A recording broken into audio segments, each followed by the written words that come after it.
Hoje, nesta festa das trombetas, vamos tomar um tempo para entender a verdadeira vontade de Deus através do sermão intitulado Sacrificado como Resgate. Todos os sacrifícios das festas simbolicamente representam o sacrifício de Cristo, que redimiu a humanidade dos pecados através da cruz. O sacrifício das festas, o sacrifício do sábado e os vários sacrifícios para a expiação, todos eles não simbolizam o sacrifício de Cristo? Quando nós pregarmos às pessoas, entregando o amor e o sacrifício de Cristo, que foi dado a nós, o Evangelho será completado em todo o mundo. Vamos confirmar isso no Evangelho de Mateus, capítulo 20. Capítulo 20, versículo 26. Não é assim entre vós. Pelo contrário, quem quiser tornar-se grande entre vós, será esse o que vos sirva. E quem quiser ser o primeiro entre vós, será vosso servo. Tal como o Filho do Homem, que não veio para ser servido, mas para servir e dar a sua vida, como? Em resgate por muitos. Quando uma pessoa é sacrificada pelos pecados de outra, a pessoa que foi sacrificada não é considerada como um resgate? Esse é o caminho que Jesus andou por nós quando Ele veio a esta terra. Fomos nós que pecamos, mas ainda assim foi Deus quem sofreu na cruz por conta dos nossos pecados. Ele foi ridicularizado pelas suas criaturas. Ele foi severamente ferido pelos nossos pecados, perfurado um dos lados com uma lança devido aos nossos pecados. É por isso que nesta época, nunca devemos esquecer do sacrifício que Cristo fez por nós. Vamos ver o livro de Isaías, capítulo 53, versículo 1. Quem creu em nossa pregação, e a quem foi revelado o braço do Senhor. Porque foi subindo como renovo perante ele, e como raiz de uma terra seca. Não tinha aparência, nem formosura. Olhámo-lo, mas nenhuma beleza havia que nos agradasse. Era desprezado e o mais rejeitado entre os homens, homem de dores e que sabe o que é padecer. E, como um de quem os homens escondem o rosto, era desprezado e dele não fizemos caso. Certamente, Ele tomou sobre si as nossas enfermidades e as nossas dores levou sobre si, e nós o reputávamos por aflito, ferido de Deus e oprimido. Mas Ele foi traspassado pelas nossas transgressões e moído pelas nossas iniquidades. O castigo que nos traz a paz estava sobre Ele, e pelas suas pisaduras fomos sarados. Através dessas profecias, Deus nos ensinou sobre a aparência de Cristo, que viria 700 anos depois. A Bíblia nos ensina que toda a agonia e o sofrimento que Cristo suportou foi por causa dos pecados que cometemos. É por isso que está escrito, na primeira epístola de João, se dissermos que não temos cometido pecado, fazemo-lo mentiroso.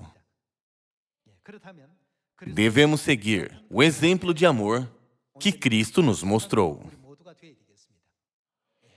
Se fôssemos definir em uma frase o caminho de sacrifício que Cristo andou, não seria o santo e magnífico amor de Deus?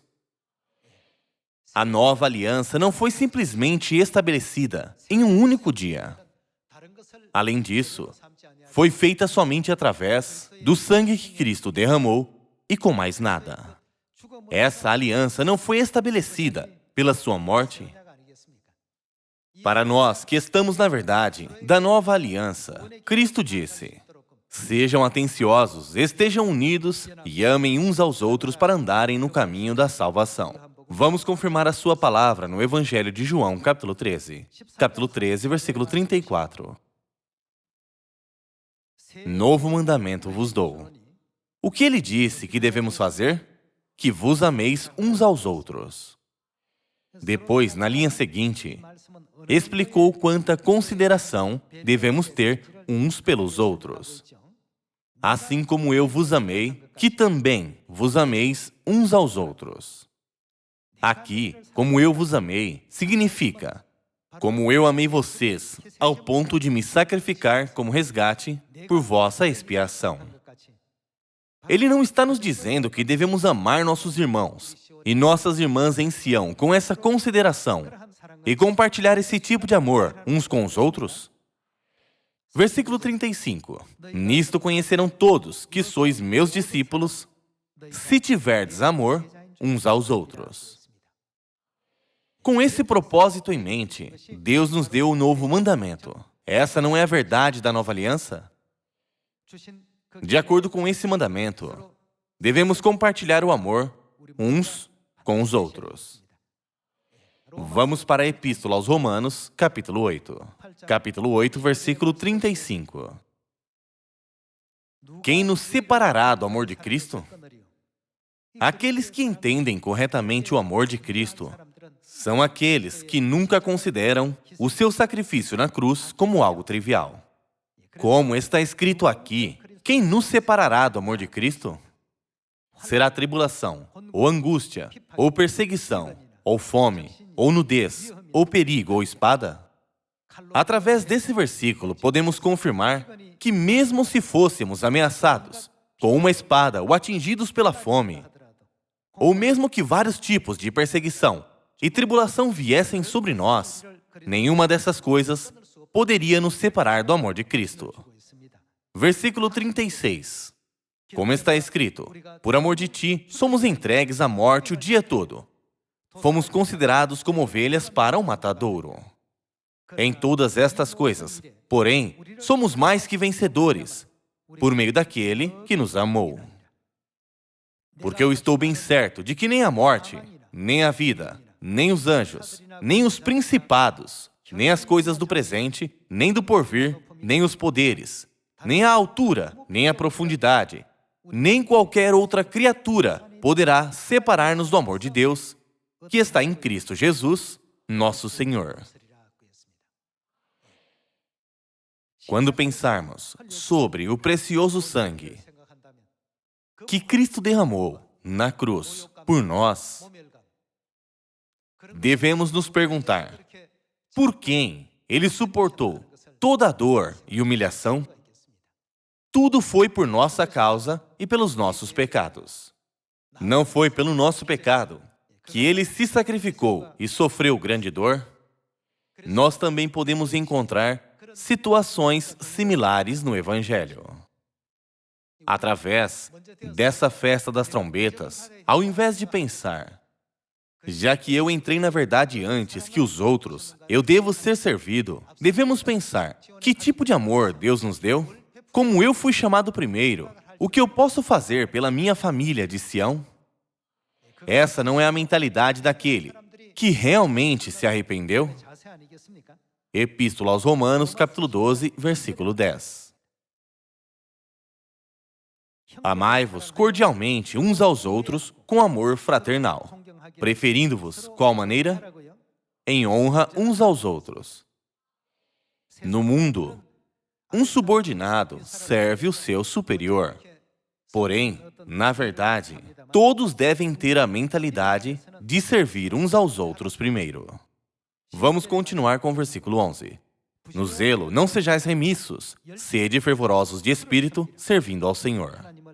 Depois que realizamos a obra do Evangelho em Sião, reverenciando e servindo a Deus, o Evangelho ficou cheio do Espírito Santo, de acordo com as palavras de bênção da mãe.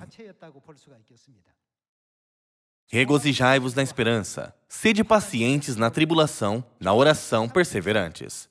Compartilhai as necessidades dos santos, praticai a hospitalidade. Abençoai os que vos perseguem, abençoai e não amaldiçoeis. Alegrai-vos com os que se alegram, e chorai com os que choram. Tende o mesmo sentimento uns para com os outros, em lugar de serdes orgulhosos. Se entendemos a verdade e compreendemos o amor de Deus antes dos outros, então devemos mostrar bons exemplos para a nossa família celestial. Devemos compartilhar o amor de Deus com os membros que foram chamados depois de nós, assim como com aqueles que são lentos para compreender a Deus por causa dos desejos terrenos. Vamos ver o versículo 16 de novo. Tende o mesmo sentimento uns para com os outros, em lugar de serdes orgulhosos. Condescendei com o que é humilde, não sejais sábios aos vossos próprios olhos. Não torneis a ninguém mal por mal. Esforçai-vos por fazer o quê? Fazer o bem perante todos os homens. Se possível, quanto depender de vós, tende paz com todos os homens. Não vos vingueis a vós mesmos, amados, mas dai lugar à ira, porque está escrito: a mim me pertence a vingança, eu é que retribuirei, diz o Senhor. Pelo contrário, se o teu inimigo tiver fome, dá-lhe de comer. Se tiver sede, dá-lhe de beber, porque, fazendo isto, amontoarás brasas vivas sobre a sua cabeça. Não te deixes vencer do mal, mas vence o mal com o bem. Deus deu esse ensinamento a todos nós, filhos de Sião. Nunca esqueçamos que essa é a ordem e o mandamento de Deus, que devemos seguir e colocar em prática. Por causa dos pecados que cometemos no céu e na terra, nosso pai e nossa mãe não tiveram escolha, a não ser se vestir de carne. Em meio ao desprezo, à perseguição e os impedimentos das pessoas do mundo, Deus dedicou toda a sua vida para nos salvar. Agora, quando guardamos essa festa das trombetas, nunca vamos nos esquecer do fato de que tudo aconteceu dessa forma por nossa causa. Sempre que reclamarmos ou nos sentirmos ressentidos, vamos refletir sobre nós mesmos. O que eu fiz para Deus? Tudo isso não foi por causa do nosso pecado? Quando pudermos admitir, é tudo por causa do meu pecado, podemos dizer que realmente nos arrependemos de acordo com o propósito dessa festa. Epístola aos Romanos, capítulo 13, versículo 10. O amor não pratica o mal contra o próximo, de sorte que o cumprimento da lei é o quê? É o amor. O tipo de amor que Deus nos deu não pratica o mal contra o próximo, nem paga mal com mal ao seu próximo.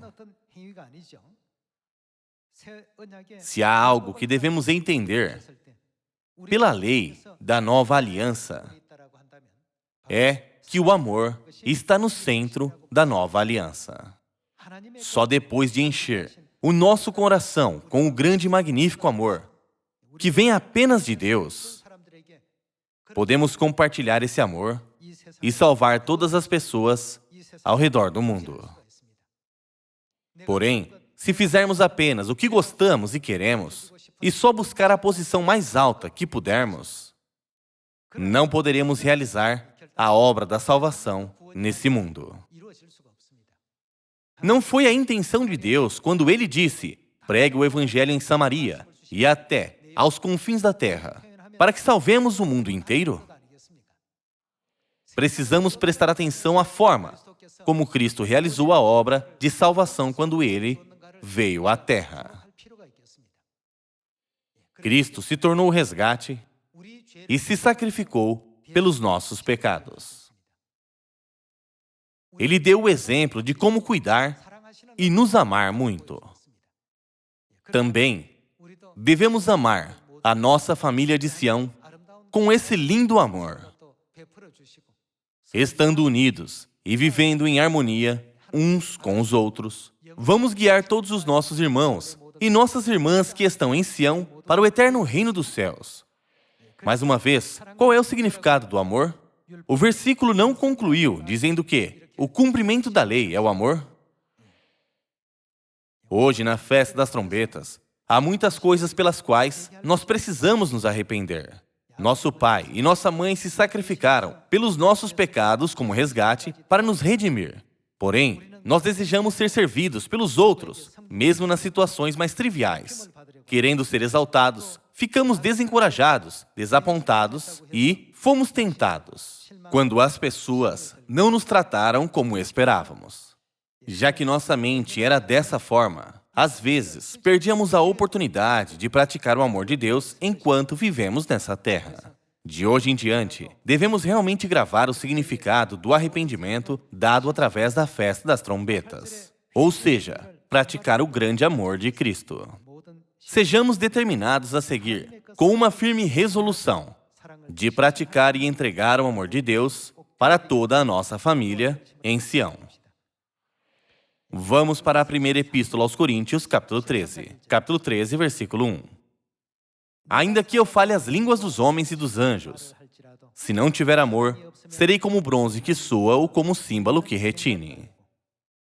Ainda que eu tenha o dom de profetizar e conheça todos os mistérios e toda a ciência, ainda que eu tenha tamanha fé, a ponto de transportar montes, mesmo que eu tenha uma grande fé e conheça todos os mistérios e conhecimentos de Deus, caso eu não tenha amor, o que está escrito?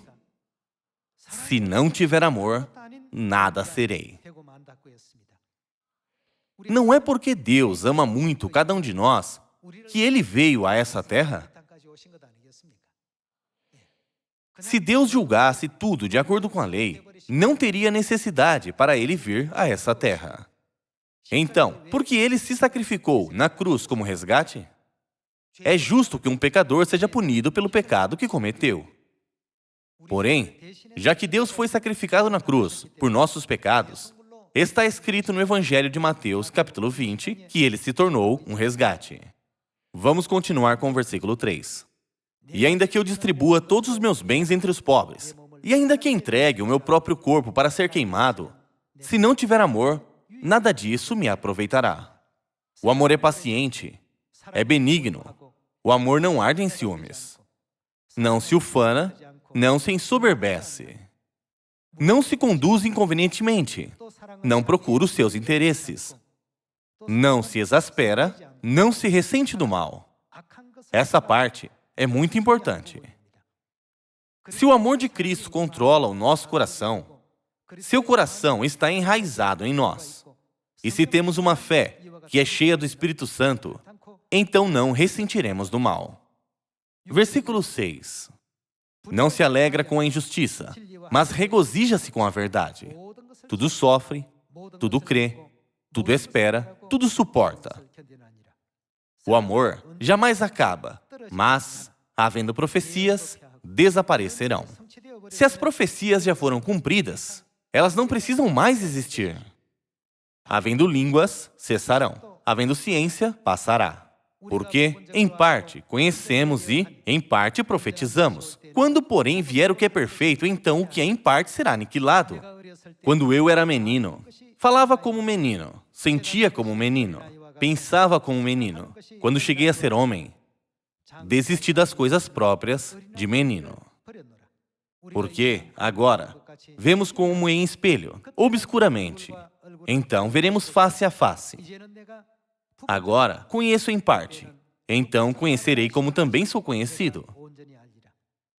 Agora, pois, permanecem a fé, a esperança e o amor. Estes três, porém, o maior destes é o amor. Irmãos e irmãs, Deus estabeleceu a nova aliança com o seu amor. Também está claramente mencionado no Evangelho de Mateus, capítulo 20, versículo 28, que Deus veio a essa terra como resgate por nós, porque Ele nos ama. Seguindo os passos de Cristo, nós também devemos mostrar esse exemplo de fé para toda a nossa família em Sião. Acima de tudo, o mais importante é a união e a harmonia entre os irmãos e as irmãs, assim como a mãe sempre enfatizou. Outra palavra para união e harmonia é o amor. Devemos cumprir essa obra com amor. Vamos ver a primeira epístola aos Coríntios, capítulo 16, versículo 13. Sede vigilantes, permanecei firmes na fé, portai-vos varonilmente, fortalecei-vos. Todos os vossos atos sejam feitos com amor. Vamos para a primeira epístola de João, capítulo 4, versículo 11. Amados, se Deus de tal maneira nos amou, devemos nós também amar uns aos outros. Se não conseguimos fazer o que devemos fazer, como podemos ser seres completos com quem Deus se agrada? Quanto aos que foram chamados primeiro para realizar a obra do Evangelho, somente quando eles se sacrificarem e servirem aos outros, a sua obra se tornará significativa. Aqueles que foram chamados primeiro apenas estão nessa posição para que eles possam realizar a vontade de Deus. Então, não devemos mostrar esse tipo de linda fé e mentalidade graciosa para a nossa família que está sendo chamada depois de nós? Vamos continuar com o versículo 12. Ninguém jamais viu a Deus. Se amarmos uns aos outros, Deus permanece em nós e o seu amor é, em nós, aperfeiçoado. Nisto conhecemos que permanecemos nele e ele em nós, em que nos deu do seu Espírito. E nós temos visto e testemunhamos que o Pai enviou o seu Filho como Salvador do mundo. Aquele que confessar que Jesus é o Filho de Deus, Deus permanece nele e ele em Deus. E nós conhecemos e cremos no amor que Deus tem por nós. Deus é amor. E aquele que permanece no amor, permanece em Deus e Deus nele. Nisto é em nós aperfeiçoado o amor, para que, no dia do juízo, mantenhamos confiança, pois, segundo ele é, também nós somos neste mundo. Como Deus nos considerou? Deus se sacrificou deixando sua glória para trás e usou cada momento de sua vida por nós. Não foi? Vamos ver o versículo 18. No amor não existe medo. Antes, o perfeito amor lança fora o medo. Ora, o medo produz tormento. Logo, aquele que teme não é aperfeiçoado no amor. Nós amamos porque ele nos amou primeiro. Se alguém disser, amo a Deus e odiar a seu irmão, é mentiroso. Pois aquele que não ama a seu irmão, a quem vê, não pode amar a Deus, a quem não vê. Ora, temos, da parte dele, este mandamento, que aquele que ama a Deus, ame também a seu irmão. Quando fizermos isso, a salvação do mundo estará completa, e seremos feitos à imagem de Deus, que é amor. Durante esses 10 dias de arrependimento, durante a semana de oração, eu espero que todos os filhos de Sião considerem profundamente tudo isso e cheguem ao completo arrependimento. Eu peço a todos que pratiquem o amor de Deus e se sacrifiquem como lindos irmãos e irmãs que se parecem com Deus, para que possamos guiar toda a humanidade para a salvação. Esperando que vocês tenham recebido muita graça, eu gostaria de concluir esse sermão. Muito obrigado.